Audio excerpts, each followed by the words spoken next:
Sim, eu fui, mas por que você foi? Eu fui porque... Libertação? Eu acho que eu queria romper. Eu já tinha rompido indo para morar em São Paulo, tinha ficado 3, 4 anos fora, né? E eu sempre fui... Nessa época, batia muito de frente com meu pai, as nossas cabeças eram muito diferentes, imagina. E aí eu falei, não, eu quero conhecer outro lugar, eu quero conhecer outro país, quero aprender outra língua.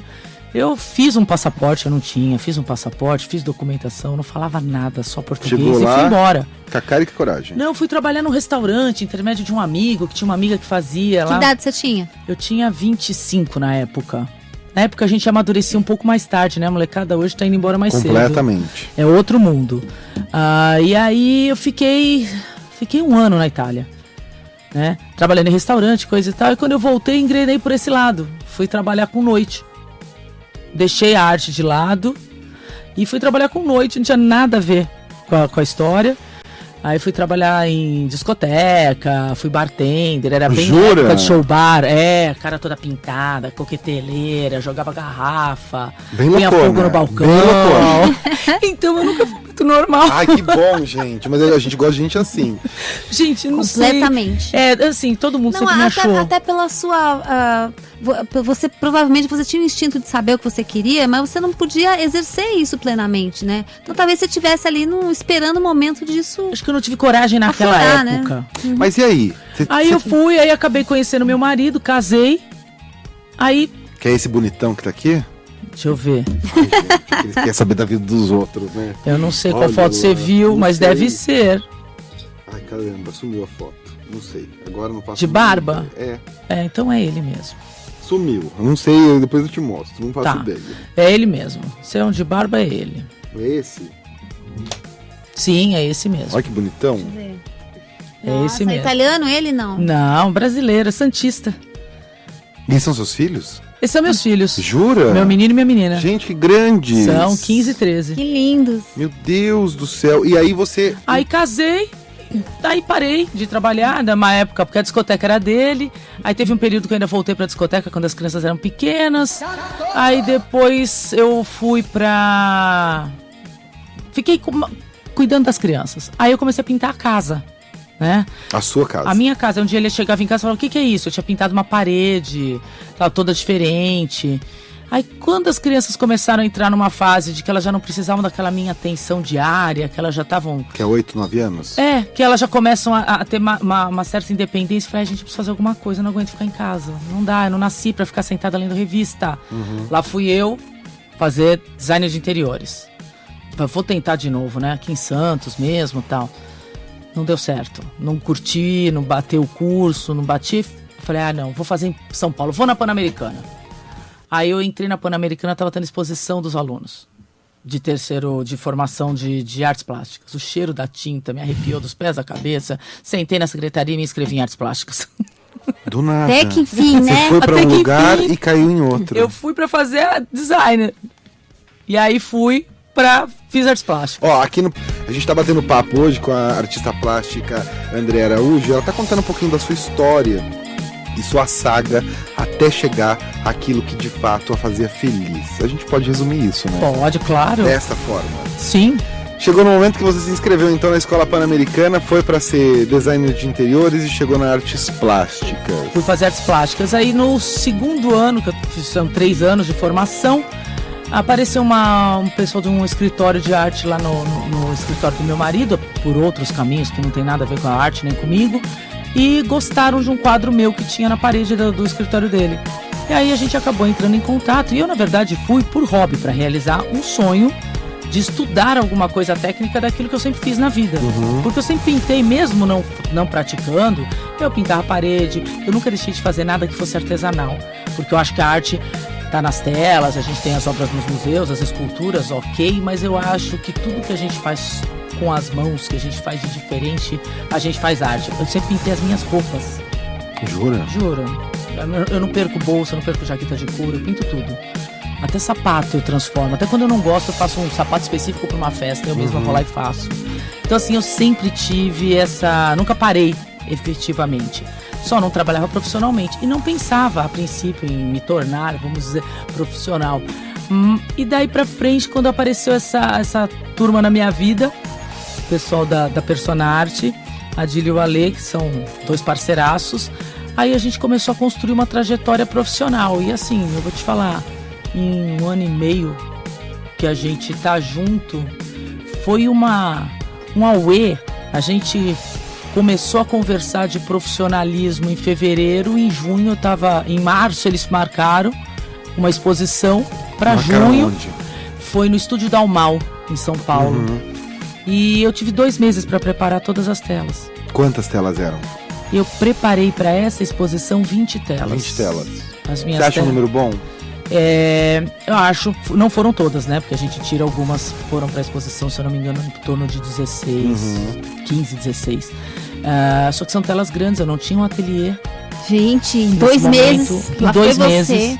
eu interditei a foi do churrasqueira zero. da minha casa do zero.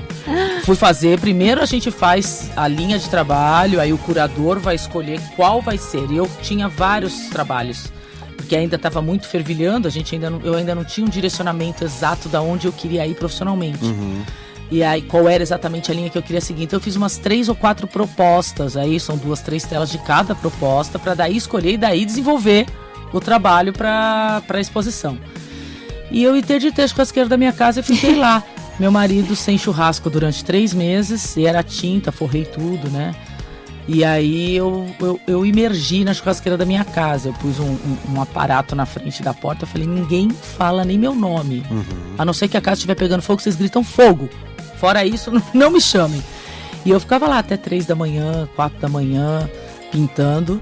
E aí saiu a primeira exposição. E aí a minha obra veio evoluindo assim numa velocidade muito grande, talvez por estar mais próximas do meio Mas profissional. eram para venda já essas exposições? Todas com são a pra curadoria? Todas são Porque pra tem venda. umas obras que a gente põe para exposição apenas para conhecerem os traços, e aí fala, não, essa daqui eu não vou vender. Mas desta especificamente foi a exposição aberta para venda. Foi aberta para venda. E aí de lá quantos quadros saíram vendidos? Ai, eu não me lembro Não? o número, não lembro, porque eu não cuido dessa parte. A artista não sabe lidar com número. Não. E nem com dinheiro. Não com os O nossos artista números. sabe gastar dinheiro. Sabe gastar. Um pouquinho. Sabe bem, né? Eles que cuidam dessa parte. Mas eu aí não- foi um sucesso. Foi. E você se surpreendeu ou não? Me surpreendi muito. E me surpreendi muito, mais do que o número de pessoas que tinha. Eu nunca tinha estado no meio profissional de arte.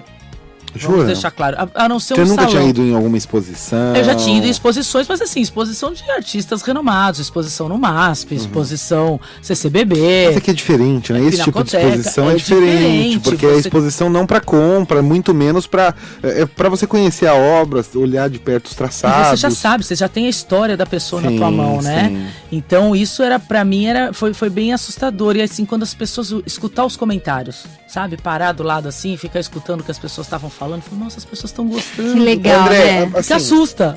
antes de você se assustar, eu queria só perguntar uma coisa. Eu vou fugir pro intervalo, Pereira, daqui a pouquinho, mas antes disso, antes de ir pro intervalo, eu quero conversar uma coisa com você muito séria. E até para que você ajude quem está em casa. Eu não conseguiria fazer rádio na minha vida sem poder levar alguma coisa para alguém ou sem poder ensinar. Sim. Eu acho que o cunho do rádio, da televisão, é sempre feito desta forma.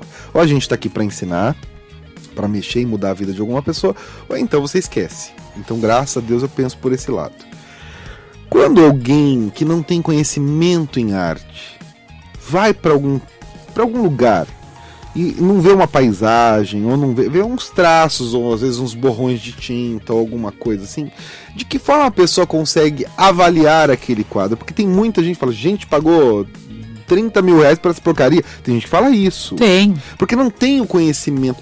Qual é a forma de uma pessoa leiga no assunto saber o que é aquilo de verdade? Existem histórias de pintura deste lado, ou a gente pode começar a manipular nosso pensamento para tentar descobrir os traços daquela pintura? Quem pega MAB, pelo menos, sabe que olha e fala assim, gente, mas que porcaria é? Porque eu já vi gente falar isso. Eu falo, gente, a pessoa é meio louca, entendeu? É diferente você pegar o Matisse ou algum outro pintor famoso, entendeu? Até mesmo o quadro do mais famoso, que é a Mona Lisa, você olha e fala, putz, tá bom. E quando você vai lá direto no Louvre, você fala assim, gente, mas já é isso, porque você acha que é um quadro enorme. É uma telinha. Sei lá, 50 por 70, mas, pelo menos 30 por 40. Mas assim, é pequena, ela é muito pequena. É pequena. E quando você olha perto, você fala, gente, tá aqui, ó, do meu lado, e você se choca. Sim. Porque você acha que é grande, não é. Mas quando a gente olha pra isso, você tem uma visão. E quando são traços genéricos, traçados diferentes, o que você faz? Como é que a gente pode começar a adquirir conhecimento disso? Então, os técnicos, a parte técnica da arte, o pessoal da parte mais teórica, eles falam muito que você tem que entrar na mente do artista, né? Eles vêm com uma conceitualização muito grande da arte. Para todas as pessoas que vão ver a minha exposição, ou que eu falo para elas, sinta. Porque eu acho que a arte é feita para ser sentida, inclusive as paisagens. Uhum. Porque tem paisagens que também não te passam nada. Mas a cor também é muito importante. Entendeu? Como mesmo figura humana, mesmo cenas históricas, tem cenas que você é simplesmente uma foto jornalística, ela retrata um momento, mas ela não te passa emoção. Uhum. Mesmo sendo de grandes pintores. Pode ser que a gente vá junto no museu, a gente veja uma obra de um pintor conceituado na história da arte e você não sinta nada e eu me emocione com ela. E vice-versa. Uhum. Então, o abstrato é a mesma coisa. Então, assim, eu sempre falo, a arte é para ser sentida. Porque a gente faz arte com alma, a gente faz arte com coração. Óbvio, existe uma técnica, existe um estudo, existe um aprimoramento da técnica, a gente pensa, né? Existe um pensamento por trás daquilo. Uhum. Mas você não precisa entender o meu pensamento, porque o meu pensamento não vai ser o mesmo que o seu. E tem gente que olha e que, por exemplo, a minha série toda amarela da última exposição, eu trabalhei com o amarelo e a gama de cinzas. Tem gente que detesta amarelo, tem gente que acha iluminado, tem gente que traz... Então, um fala assim, nossa, me vem o sol, o outro fala assim, eu sinto um calor. Tem outros que falam assim, nossa, não sei, isso me incomoda. Mas alguma sensação ela acaba gerando. E eu acho que o impacto da arte vem daí. Eu acho que você não tem que entender o que o traço você não precisa entender do jeito que outras pessoas entendem. Cada um tem uma forma de olhar e analisar. Exatamente. A gente vai fugir pro intervalo, Pedrão. Eu volto daqui a pouquinho, eu vou perguntar para ela sobre algumas outras obras e a gente termina esse bate-papo gostoso aqui, mas é bacana que vocês entendam. Esses dias não, faz uns meses, e faz tempo que eu não vou no MASP, mas eu tava vendo a exposição de Djanira. Sim. E aí você vê a evolução, né? Através dos quadros, que ela começou de um jeito, os traços mais tortos, e aí depois você vai vendo que ela vai dando forma e aprendendo a lidar com aquilo. Da mesma forma a Tarsila do Amaral também, né? Você vai... Porque a gente, na verdade, vai aprendendo a lidar com a gente. E descobrindo seus limites. E querendo passar por cima deles. E aí a gente vai buscando outros limites. E assim, o processo é esse. A gente muda muito com o processo da arte. Acho que todo artista acontece isso, em toda forma de arte. Ele nunca vai ser o mesmo amanhã. Depois da uma série, depois de um trabalho de teatro, porque uma música... Ele engrandece e vai evoluindo. Porque cada coisa traz algo novo pra gente, a gente aprende, a gente troca com a visão que os outros têm da nossa obra e com aquilo que a gente está realizando também. A gente vai pro intervalo comercial, daqui a pouquinho eu vou falar com a Andréa aqui sobre um quadro que era o xodó do Dr. Roberto Marinho, que é o boneco do José Pansetti. E que as pessoas olham, que lixo é isso, avaliado em milhões de reais. E é curioso porque assim, a arte não é para você entender, é para você tentar sentir. E se você consegue adentrar no mundo dela, aí você tem um outro caminho a ser trilhado para descobrir seus próprios segredos e viajar nesse mundo. Meio-dia 16, a gente tá batendo papo aqui com a nossa artista Andréa Araújo. A gente não vai nem falar artista plástica, porque artista é artista. E ponto. Eu também gosto mais de artista. Essa coisa de artista plástica, eu tenho pavor de ficar colocando nichos de nicho. Não, artista é artista. Às vezes eu falo até que eu sou pintor, eles querem me matar. Como assim? Mas eu pinto! A gente voltando a falar sobre as histórias, a gente fala muito sobre o Brasil de hoje e o Brasil de algum tempo atrás. O Brasil viveu uma época muito bacana em linhas rápidas de grandes pintores. Aí deu uma caída, eu tenho pavor, você vai me desculpar, mas eu sou muito sincero, tenho pavor da arte daquele menino Romero Brito. A gente acha aquilo a coisa mais cafona da face da terra, gente, de verdade, porque aquilo é desenho pra mim de criança e é uma pintura. Não é que eu queira criticá-lo, mas eu acho que tem tantos outros artistas que expressam muito melhor. Mas foi uma sorte do destino, caiu no gosto de alguém, Bill Clinton comprou o quadro, a Madonna, e aí é aí que o Ave Maria vai com as outras nesse ponto. Não é uma coisa de, eu gostei disso, tem um artista muito maravilhoso em Mogi das Cruzes, o pessoal dos artistas que adoram ele me deu um quadro, e depois comprei um outro dele, que é o Nerival. O Nerival tem muita história da arte naif, assim, sabe? Eu adoro essa coisa. Eu tenho um quadro de 2 metros e pouquinho por 1 metro e pouco, coisa linda assim, que é os cangaceiros, e aquela pintura, inclusive capoeira saindo, aquela coisa assim, você olha, às vezes eu tô num momento de solidão, eu olho para aquele quadro, ele me conforta, porque eu vejo sempre que existem culturas piores que a minha, às vezes, que sofreram muito mais. Sim. E aí tem um que ele me deu, que faz muito tempo já até, e ele falando sobre a festa junina, a festa caipira. Coisa mais linda. O Nerival é um artista maravilhoso, você precisa conhecer. É espetacular. Aqui em Mogi a gente tem artistas muito bons. Ana Marbi também. O Volpe era daqui, né? Pessoas maravilhosas, mas eu acho que o Brasil deu esse pulo e depois voltou a cair de novo. Mas não é que voltou a cair, é porque acho que falta incentivo para os artistas. Não sei se estou errado nessa minha afirmação. Falta incentivo para os artistas. E eu acho que uma coisa que acontece muito hoje com a globalização, eu acho que não foi só aqui. Eu acho que o mundo todo tá assim.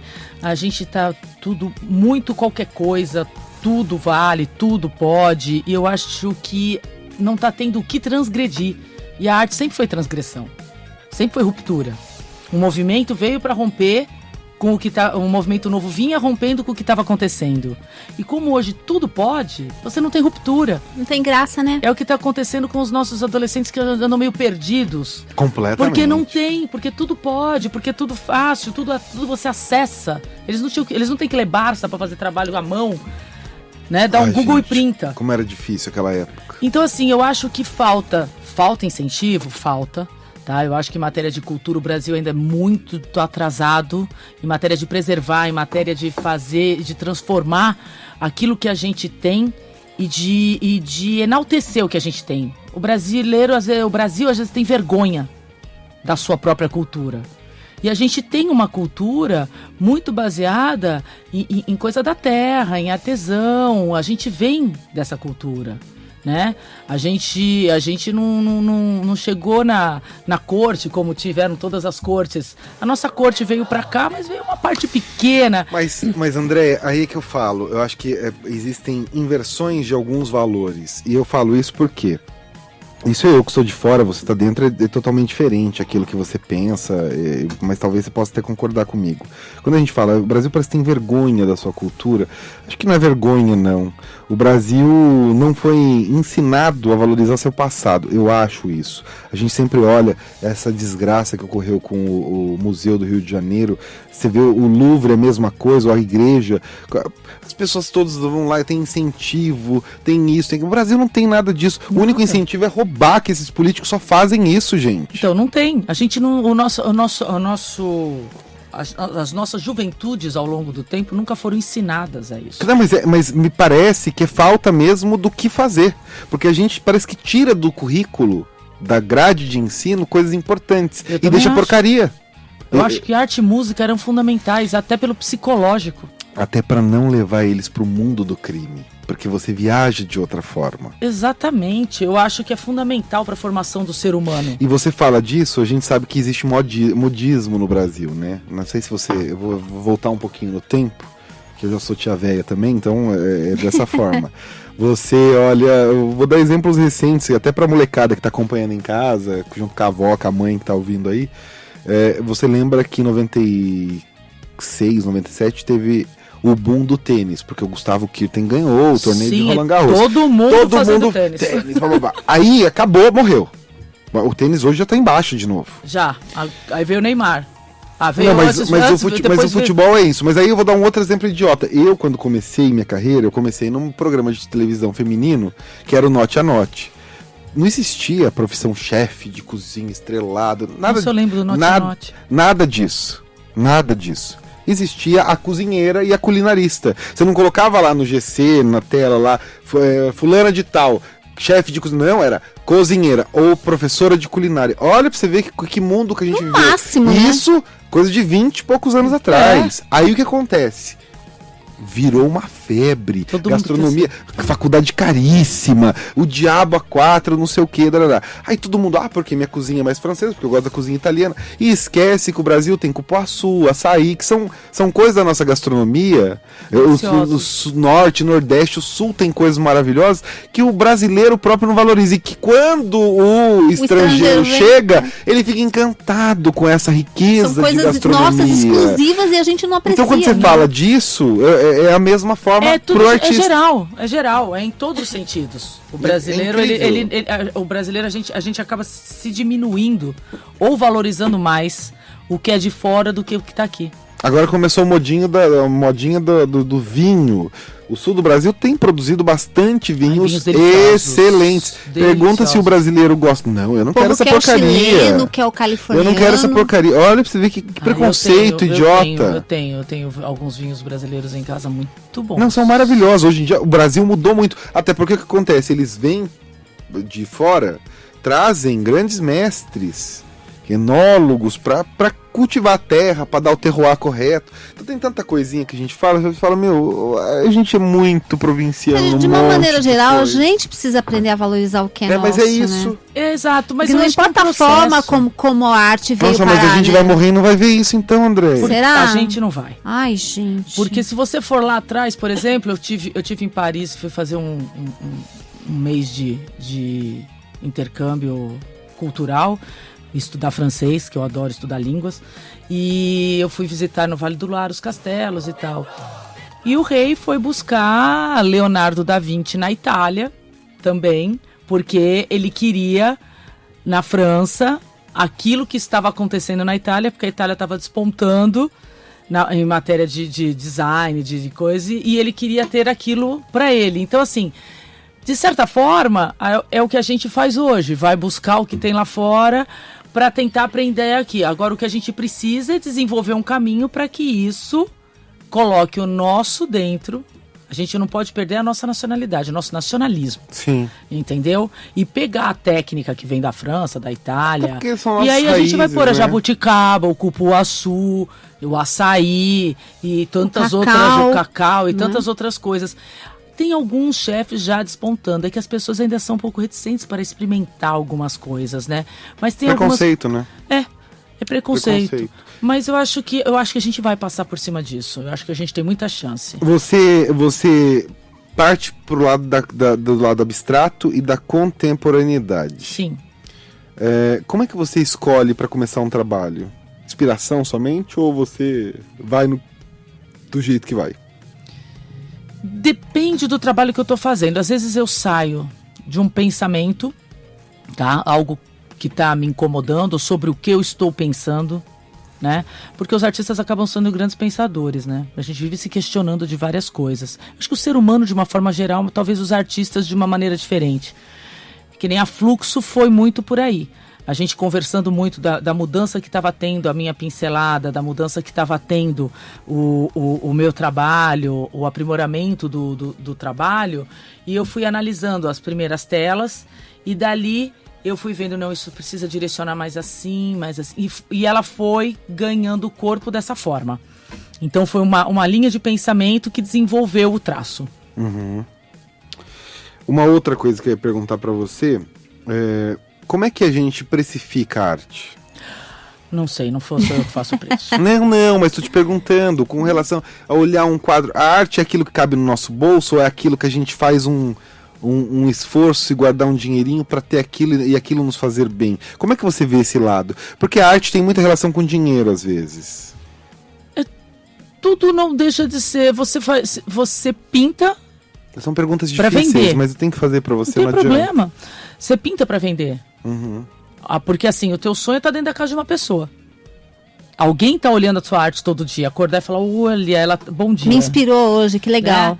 Então, na verdade, a precificação vem, pelo que eu sei tecnicamente, ela vem por currículo. Uhum. Tá? E esse currículo é todo feito em cima de uma carreira, em cima de exposições, em cima de premiações, em cima... E hoje em dia, exposições internacionais, né?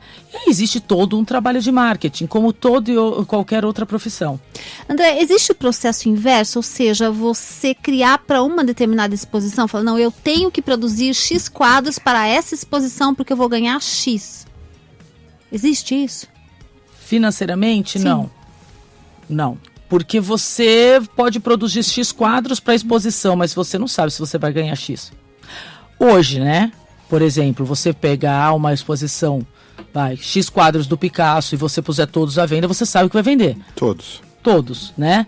Mas aí é diferente. Aí ele tá na história da arte, ele é um grande nome. Eu acho que hoje, talvez, alguns artistas já com uma grande trajetória, né? Ok, aconteça isso. Na minha etapa de carreira, na minha fase de carreira, eu não tenho como fazer, não tenho como fazer isso. Não Até tenho como porque saber. Deve ser uma coisa meio... deve pressionar um pouco o artista, né? Ele tem que fazer um determinado trabalho para vender em tal exposição. É uma coisa que não deve funcionar muito, porque vocês trabalham muito com inspiração, com... O que acontece é de você ter uma exposição que tem um tema e trabalhar em cima desse tema, mas eu vou trabalhar em cima do tema da minha forma de pintar. Eu não vou mudar as minhas cores e eu não vou mudar o meu traço. Eu só vou adaptar o meu traço para trabalhar em cima daquele tema, né? E isso pode levar 1 ano, como pode levar 3 meses. Independe. Independe. No meu caso, eu nunca demoro isso. Então, exatamente por ser inquieta, eu costumo pintar 3 telas por vez. Ao mesmo tempo. Ao mesmo tempo. Porque eu trabalho com formas muito grandes. E eu trabalho somente com 5 cores. Azul, amarelo e vermelho. Preto e branco. O preto e branco normalmente são misturados fazendo a gama de cinza e vão escurecendo ou clareando o preto, branco e o preto, amarelo, o azul, amarelo e vermelho.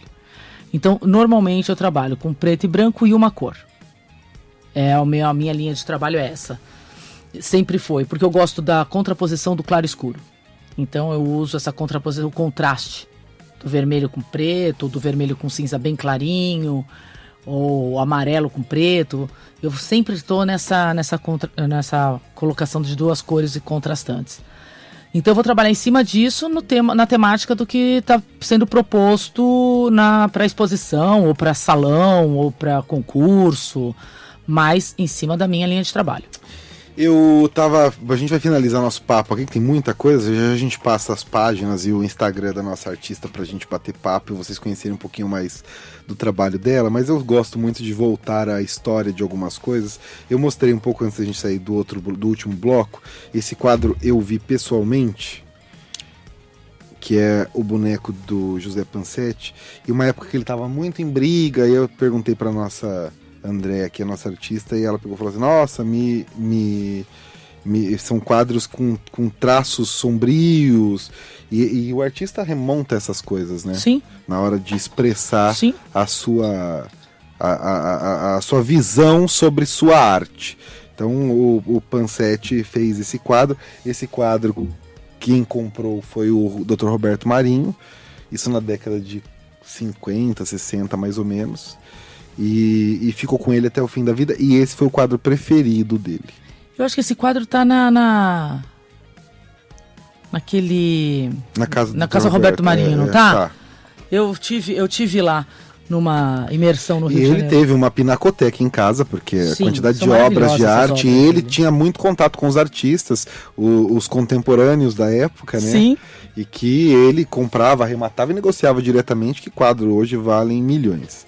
Depois a gente vai para a segunda obra, e que essa tem uma curiosidade muito recente, até porque deve dar uma dor na Nossa, pessoa. maravilhoso. O Abapuru, que foi, na verdade, da pintora Tarsila do Amaral, que morreu em 73, e ela deu para o seu marido, o escritor Oswaldo de Andrade, que morreu em 54, morreu antes dela, portanto, e era um índio que devorava pessoas. E aí ela foi procurar num dicionário de Tupi-Guarani, que eu não sei nem como é que ela poderia ter um dicionário de Tupi-Guarani em casa, não né? Não sabia que tinha um dicionário. Imaginava, mas eu nunca vi um dicionário de Tupi-Guarani, não. Eu também nunca vi. E aí ela recorreu a um dicionário para batizar esse quadro. Então,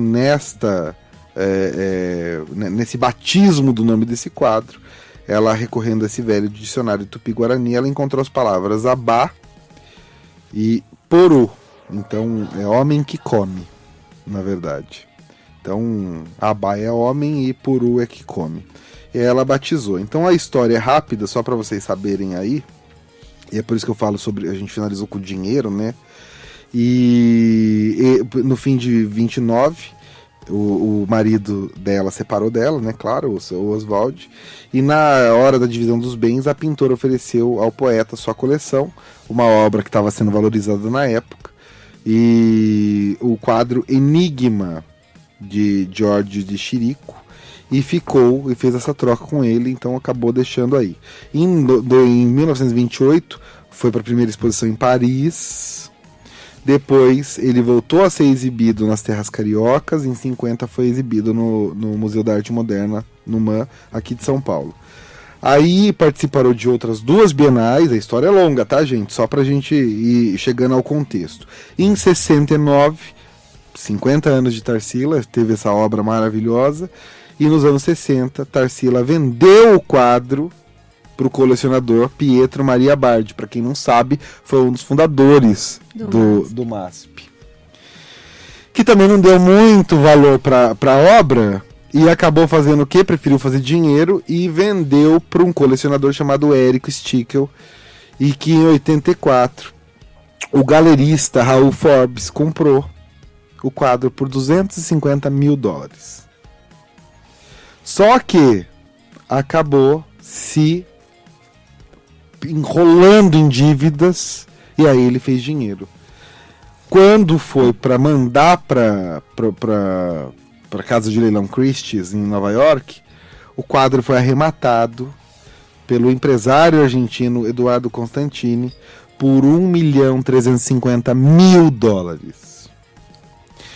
Aí, e o Raul, na verdade, está vivo até hoje. Deve ter uma dor no coração horrorosa. Gente, né? Se você imaginar que o Van Gogh, né, morreu pobre na miséria. Vendeu um quadro. Van Gogh vendeu um quadro. Céu. Então, mas presta atenção. Aí Tarsila agora está sendo revenerada, como várias pessoas. O quadro que veio para a última exposição da Bonita aqui, que eu não pude ir, que eu fiquei quase morri do coração, porque eu me perdi nas datas, que eu sou louco, né? Me perdi nas datas. O seguro dele, da pólice, é mais de $45 milhões. Coisa de 50 anos. Ao que... 50 anos nada, 2004 foi vendido por $1 milhão e pouco. Olha o quanto, 15 anos. 15 anos. É porque às vezes a história, o contexto, só vem aparecer lá na frente. Gente. Porque ele está Uma no contexto judiação, histórico. Né? E a pessoa não ela está vivendo aquele contexto. Então, enquanto você está vivendo... ele faz parte do contexto, ele não é algo diferenciado. Só que quando esse contexto passa, ele passa a fazer parte de uma história e contar uma história que já aconteceu. E isso valoriza a obra.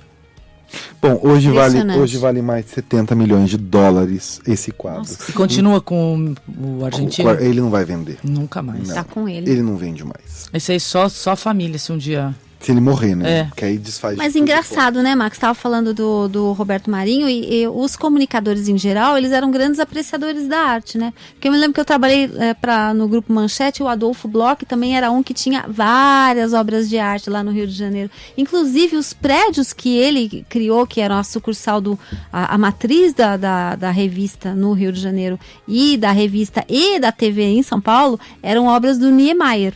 E por aí vai, né? Você andava lá dentro, não era uma redação normal como a gente vê hoje, cheio de obras de arte, assim. Era uma coisa que ele gostava e apreciava e comprava e fez parte do acervo dele. É que eu acho, hoje em dia, que o mundo está um pouco diferente de uma maneira geral. Até em relação à própria apreciação da arte, né? Porque está tudo muito globalizado. Eu acho que a gente cai naquela primeira colocação de que tudo vale, tudo pode. Então você tem muita coisa impressa, muita fotorretrato, você tem muitas opções, muita coisa digital. O mundo está muito globalizado, então essa parte está perdendo um pouco. Ô André, e uma coisa que é curioso até falar para os nossos ouvintes em casa, você acha que trambique existe em todo mundo? No mundo brasileiro existe, mas no mundo da Europa é pior ainda, porque foram presos uns 7, 8 que falsificavam os quadros de Van Gogh, falsificavam os quadros de Da Vinci, falsificavam os quadros de não sei outro, pintor, acho que é Rembrandt, nem lembro quando. Tem muito quem quadro era, falsificado mas, assim, no mercado. As pessoas compram, porque assim, o que acontece? Achou na galeria, lá debaixo da coisa. Ah, porque, olha, é um quadro, não sei o quê. Os sem vergonha são tão descarados que eles conseguem, inclusive falsificar até a própria assinatura, inclusive com as tintas, porque eles põem técnica de envelhecimento, de tudo. O mais experiente acaba sendo engambelado às vezes, aí depois de um tempo acaba sendo descoberto. E tem muitas pessoas que têm quadros guardados e não falam pra ninguém. Porque tem uma obra de arte, imagina, você acha que esses shakes do caramba, essas ladroagens de quadro que desaparece, você acha que não tá na casa de pessoas? Ah, com certeza, existe o mercado negro, gente. Gente, é óbvio que existe. Tô chocada. Não é só no cinema.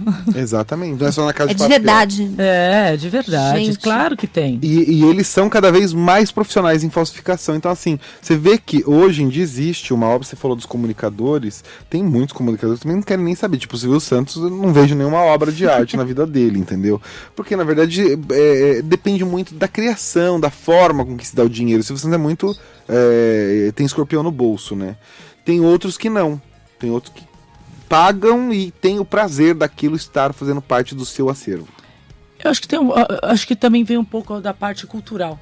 Claro. De formação cultural de cada um. Claro. Roberto Marinho, poxa, pai criou um jornal, depois ele foi pra Europa morar com os pais, a hora que voltou, então assim, pegou todo mundo. O Silvio Santos era camelô, né, gente? Não desmerecendo, mas não é questão não teve essa cultura. É uma cultura diferente. A forma de você ganhar dinheiro, da forma de gastar dinheiro é diferente. Os valores são diferentes. Completamente. Porque não aprendeu a dar valor àquilo. Completamente. Com certeza. Então depende muito disso também. Não vai dar mais tempo de nada, eu falei que o papo é assim, né, que funciona. Eu adoro. Eu prefiro que seja dessa forma. Não é? Eu gosto muito mais. É mais autoexplicativo e por aí vai. E o pessoal acompanhou a gente aqui, ó, a Esmeralda, vou mandar um beijo pra ela, a Solange, a Márcia... É isso? Estiva também tá assistindo a gente. Um beijo pra vocês, tá? Pra quem quiser ter mais informação, e você tem uma galeria que as pessoas podem comprar, como é que funciona? Eu tenho uma assessoria que vende. Ah, mas existe uma página pra isso ou não? Pode fazer o contato via Instagram. Hoje em dia é tudo Instagram, pelo André Araújo. .arte. Então é Andrea, não tem o I, tá, gente? Andrea Araújo.arte sem o E de escola no final. E tem a página também, andreaaraújo.arte.br, você conhece um pouquinho mais. Mas você vai se surpreender, porque ela tá de um jeito, ela tá cabeluda aqui na home, e depois aqui ela tá cabelo curtinho, mas tá mais jovial assim, viu? Obrigada. Juro por Deus. Ai, eu adorei esse cabelo. Tá lindo. Acho que é bem moderno, tem tudo a ver com a sua arte. Tem.